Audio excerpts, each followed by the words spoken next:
the Wild West in the land of AI right now. It's 1880s Tombstone, and your people are using free versions of public AI tools, and they're doing it with your sensitive data. And while you get pretty assurances if you ask ChatGPT, Gemini, or Claude about what they do with that data, it's not enough to help me sleep at night. So unless you're running a lemonade stand, even if you are running a lemonade stand, you probably have private and sensitive information that you should not be pasting into free public AI. Let's talk about the policies you need to put in place in your organization today.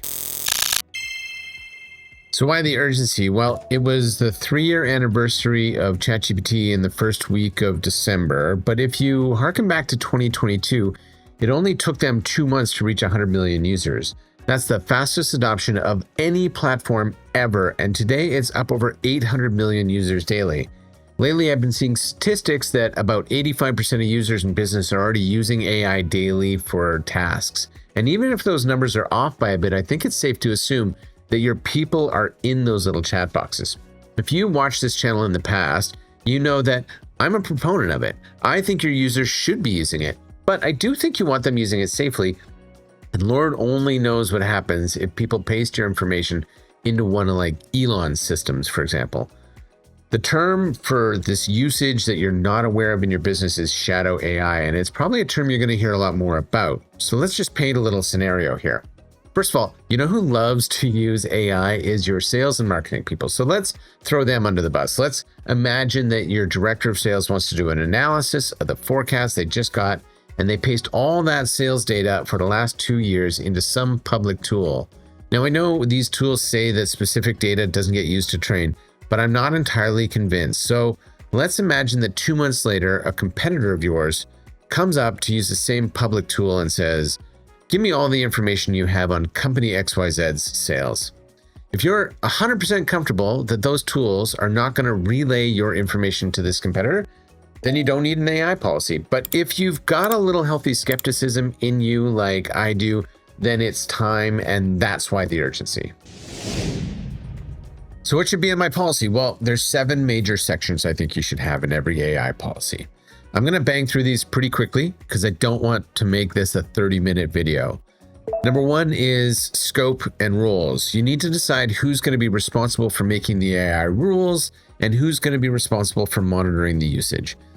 Number 2 is the approved tools. What tools is your organization going to adopt, and how are people allowed to access them? Number 3 is data handling. Are you going to use things like sensitivity labels to limit access? If you're using Copilot, for example, some of these tools are automatically built into 365 so that you can limit what's shared externally or what can be downloaded to your USB drive, and AI can help you create those labels. Number 4, use cases and boundaries. What are you allowed to use AI for? And what are you not allowed to use AI for? For example, are you allowed to use it to use for hiring or legal? Number 5 is shadow AI discovery and blocking, because it's important to put something in place to allow you to monitor and be able to discover if your staff are already using tools that are outside of your policy. You probably also want to put in something that allows you to block tools right at the firewall level. Number 6 is human oversight and review. Make sure that your team, when they do use AI, that they're verifying the output and adding citation where needed, because AI is hallucinating less these days, but it's still happening. And finally, training and acknowledgement is number 7. Put it in a section that allows you to renew their training every year and update the policy as required. All right, here's a short checklist on how I would move forward with this. First, I'd figure out who's going to be your AI champion and develop these policies, implement them, and monitor the acknowledgements. Second, I'd get that person to work with your IT team to see if you can discover what AI tools are already being used right now and for what. As I said, they're already in there. Third, decide what tools you're going to use in your organization. Make sure you pay for them, with the exception of Copilot Chat, which is kind of automatically tied to your Microsoft 365 environment boundaries. Fourth, write your policy. Fifth, get your users to sign off and then train your users on safe usage. And finally, monitor for developments, because this is a very fast-moving space.